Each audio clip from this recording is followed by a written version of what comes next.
Hello मेरे प्यारे दोस्तों, तो आप कैसे हैं? आई होप आप बहुत अच्छे होंगे और अपनी पढ़ाई में पूरी मन तन से लगे होंगे, है ना। तो हमने पिछले वीडियो में सब डेरिवेशन लगभग कर दिए थे। आज सिर्फ बचा हुआ है विद्युत द्विध्रुव के कारण आर थीटा स्थिति में विद्युत विभव का व्यंजक और एक और है विद्युत क्षेत्र की तीव्रता का व्यंजक। तो आज हम लोग करेंगे कि विद्युत द्विध्रुव के कारण आर थीटा स्थिति में विद्युत विभव का व्यंजक, है ना। आर थीटा स्थिति कहने का मतलब किसी बिंदु पे अगर जो यह डेरिवेशन कर लेंगे तो आप अक्ष पे भी और निरक्ष पे भी दोनों फार्मूला आप निकाल सकते हैं, है ना। अक्ष पे विद्युत विभव कितना होगा और निरक्ष पे विद्युत विभव कितना होगा, ऐसे तो हम सब करवा दिए हैं। अक्ष पे कितना होता है विद्युत विभव का व्यंजक, है ना, KP बटे R स्क्वायर, और निरक्ष पे कितना होता है तो निरक्ष पे 0, है ना। तो आज हम लोग आसानी से और सिंपल मेथड से एकदम मतलब कि करेंगे इसका डेरिवेशन। मान लीजिए कि ना तो हमको आता है और ना ही आपको आता है एक बार के लिए, और आसानी से दोनों मिल करके इसको सीखते हैं। तो कह रहा है कि विद्युत द्विध्रुव के कारण आर थीटा स्थिति में विद्युत विभव का व्यंजक, है ना। तो सबसे पहले तो विद्युत द्विध्रुव क्या है आप लोग जानते होंगे कि देखिए, हम फिगर चाहते तो पहले भी फिगर बना देते हैं, लेकिन उसको में आपको शायद दिक्कत होता है, चलते डायरेक्ट थोड़ा सा वीडियो लंबा होगा, लेकिन आपको आसानी से समझ में आ जाएगा। इतना तो समझ में आ जाएगा कि आप दूसरे को इस वीडियो के देखने के बाद आप समझा सकते हैं आसानी से। तो सबसे पहली बात कि विद्युत द्विध्रुव क्या है, तो विद्युत द्विध्रुव पहले बना लेते हैं। विद्युत द्विध्रुव क्या कहता है, इसका डिफिनेशन ही कहता है कि एक तो होगा माइनस चार्ज और एक होगा प्लस चार्ज, है ना, बिंदु आवेश, है ना, और यह बहुत कम दूरी पे स्थित होगा। क्या विद्युत द्विध्रुव क्या है, तो समान परिमाण लेकिन प्राकृतिक विपरीत हो, है ना। समान परिमाण यानी मैग्नीट्यूड सेम होना चाहिए लेकिन नेचर अपोजिट होना चाहिए।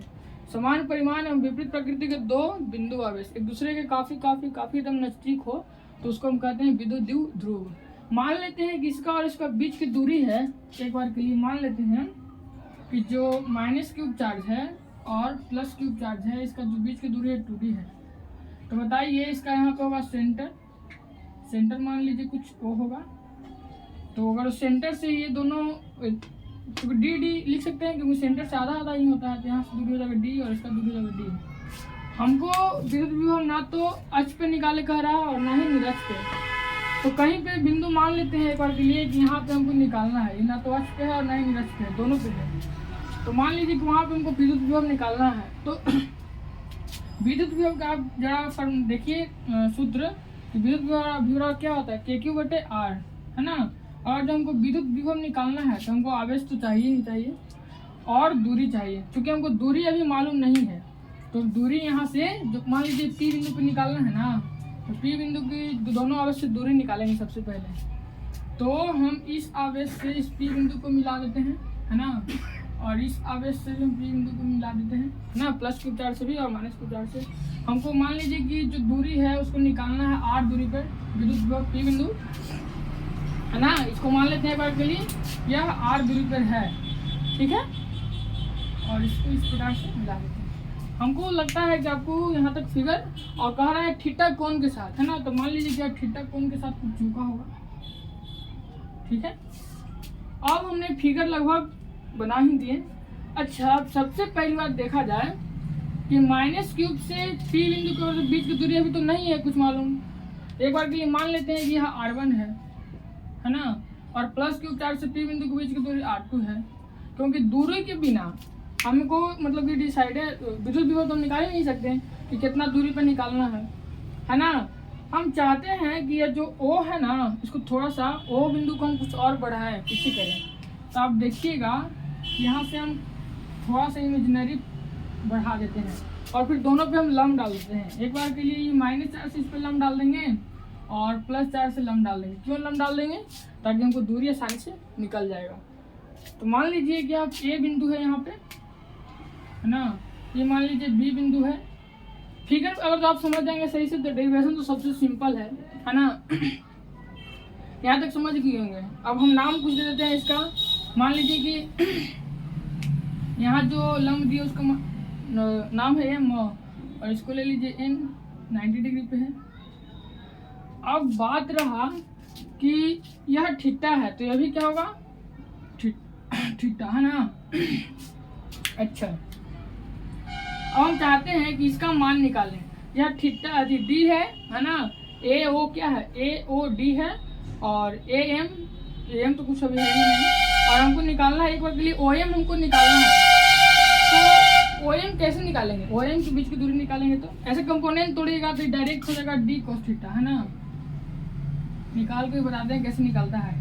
और एन से ओ के बीच की दूरी देखिएगा तो ये ओ एम और ओ एन दोनों समान है, तो आप इसका भी लिख सकते हैं डी कोस थीटा, है ना। अब कैसे निकालिएगा तो देखिए एक बार के लिए ऐसे है ना, फिगर को बाहर निकाल रहे हैं कुछ इस प्रकार से है। यहाँ पे 90 डिग्री है, यहाँ एम है, ए है, यहाँ ओ है। तो जानते हैं हम लोग ये है डी, है ना, कि थीटा के सामने वाला क्या होता है, लंब। तो थीटा कहाँ पे, यहाँ पे है थीटा, इसके सामने वाला ये हो जाएगा लंब, है ना। और 90 डिग्री सामने वाला क्या होता है, कर्ण, है ना। यह 90 डिग्री है ना, एम के सामने वाला क्या होगा, कर्ण। ये हो जाएगा मेरा आधार। अब आधार हमको निकालना है तो क्या करना पड़ेगा, आधार क्या देखिएगा तो कॉस थीटा, अगर कॉस थीटा का फॉर्मूला क्या होता है, आधार बटे कर्ण। तो आधार के मान तो मेरा ओ एम है, कुछ नहीं है तो ओ एम ले लेते हैं, और कर्ण देखिएगा तो डी है। हम चाहते हैं ओ एम का मान निकालना, तो ओ एम का मान निकालेगा तो डी कॉस थीटा हो जाएगा ना। तो ओ एम हम निकाले हैं, डी कॉस थीटा को ऐसे भी निकाल सकते हैं, या फिर कंपोनेंट तोड़ते हुए बताया था कि कैसे कंपोनेंट टूटता है। जिसको साथ थीटा रहेगा उसको कॉस के साथ तोड़ेंगे, और जिसको साथ थीटा नहीं रहेगा उसको हम साइन के साथ तोड़ेंगे। आई होप इतना समझ गए होंगे। अब सिंपल है, अब मान ले, एक बार मान लीजिए, मान लेते हैं माना कि पी, ये जो विद्युत द्विध्रुव है उसका आघूर्ण क्या है हम समझाए थे। तो मान लीजिए कि ये मान लीजिए कि पी आघूर्ण वाला एक विद्युत द्विध्रुव है, जो विद्युत द्विध्रुव है उसका आघूर्ण पी है। सर में तो इसी प्रकार से माने हैं, तो माना कि पी आघूर्ण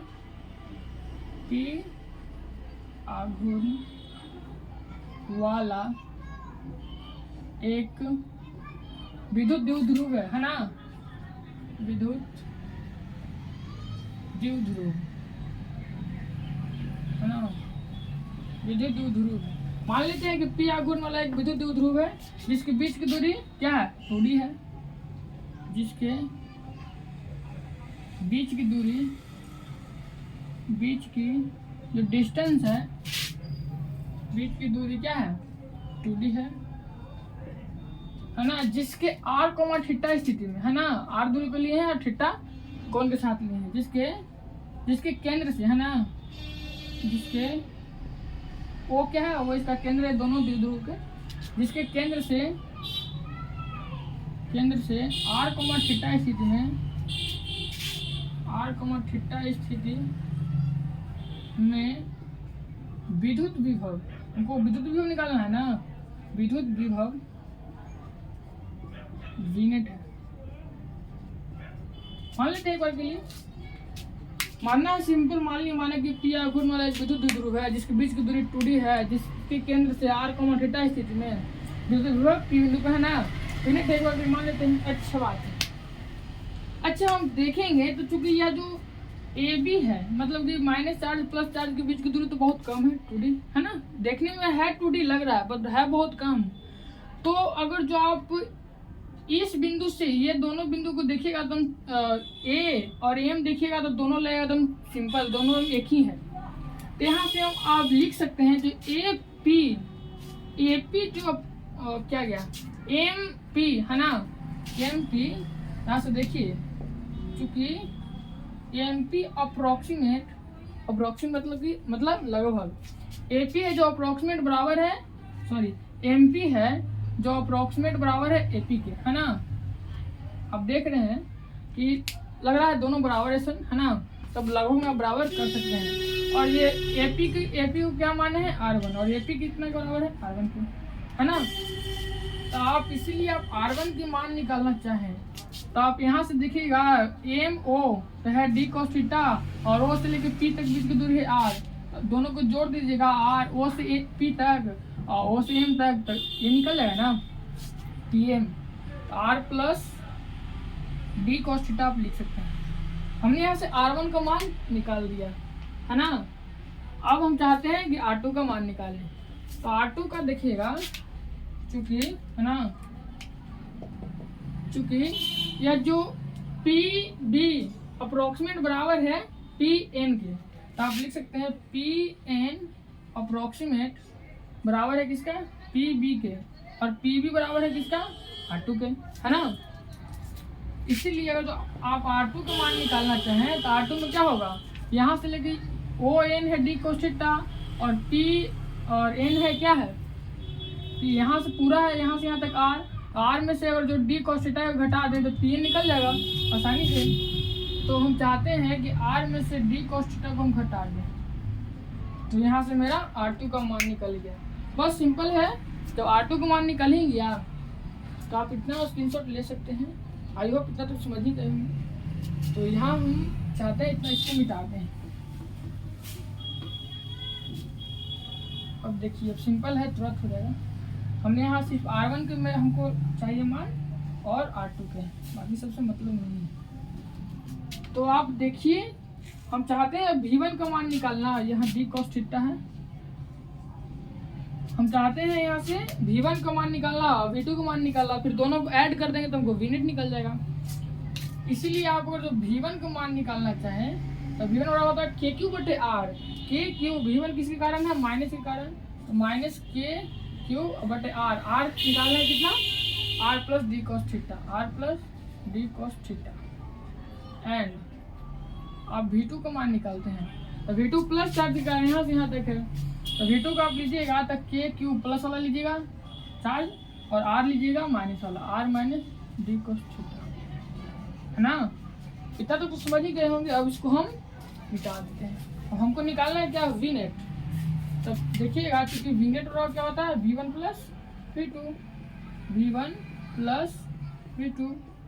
तो V1 का मान है माइनस में इतना और V2 का मान है इतना, तो पहले हम इसको लिख देते हैं KQ बटे R minus D cos theta, और माइनस में हो जाएगा KQ बटा R plus D cos theta.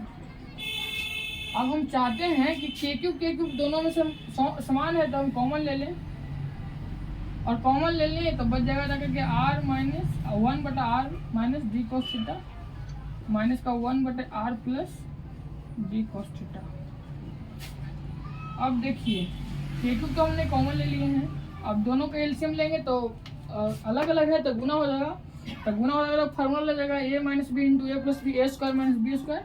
ए स्क्वायर कहने का मतलब R के स्क्वायर, और बी स्क्वायर कहने का मतलब D स्क्वायर और cos स्क्वायर थीटा, है ना। अब ये वाला से ये इसको में है तो खत्म हो जाएगा, तो R plus D cos theta हो जाएगा क्या, गुना ऊपर माइनस है तो माइनस चिन्ह लगा देते हैं, प्लस वाला खत्म हो जाएगा, इसको माइनस वाला ही बचल है तो R minus D cos theta हो जाएगा। इतना तक कैलकुलेशन है, आप स्क्रीनशॉट ले सकते हैं। अब सिंपल है, आ गया मेरा आंसर। तो अब देखिएगा यहाँ से कि हमने क्या निकाल दी है कैलकुलेशन करके। अब देखिएगा तो ये प्लस है, माइनस है वो वाला, और ये प्लस है खत्म, और यह माइनस माइनस हो जाएगा प्लस, मतलब कि ऊपर जो मेरा मान आ जाएगा KQ इंटू 2D, है ना, 2D cos theta upon R square minus D square cos square theta, है ना। अच्छी बात है।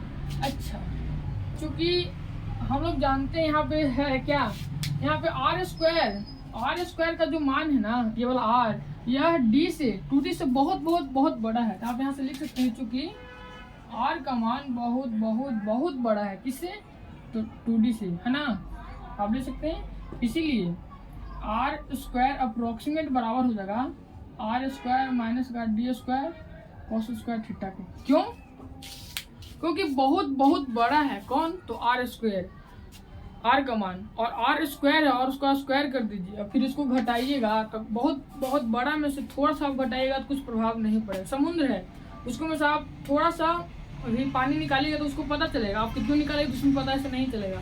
और देखिए वही बात है इसमें। अब देखिए ऊपर में मेरा हो जाएगा K2DQ cos थीटा अपॉन इतना अप्रोक्सीमेट हम बराबर कर दिए R स्क्वायर के, तो R स्क्वायर नीचे लिख सकते हैं। अब मेरा फाइनली आंसर आ चुका है। P बराबर यहाँ फार्मूला हम लोग जानते हैं 2DQ, है ना, तो इसलिए हो जाएगा के, इतना हो जाएगा फार्मूला क्या, पी हो जाएगा cos थीटा बटा आर स्क्वायर। तो यह मेरा वी नेट का फाइनली फार्मूला है, यही हमको निकालना था, जो कि बिहार बोर्ड कई बार है ना 5 मार्क्स में पूछ चुका है। तो आप इसे कंप्लीट कर लें। आई होप इतना तक अच्छी तरह से समझ गए होंगे। तो अच्छा लगे वीडियो तो एक लाइक और एक शेयर ज़रूर करें, बाकी सब आप लोग समझते हैं। तो आज के लिए इतना ही, थैंक्स, धन्यवाद।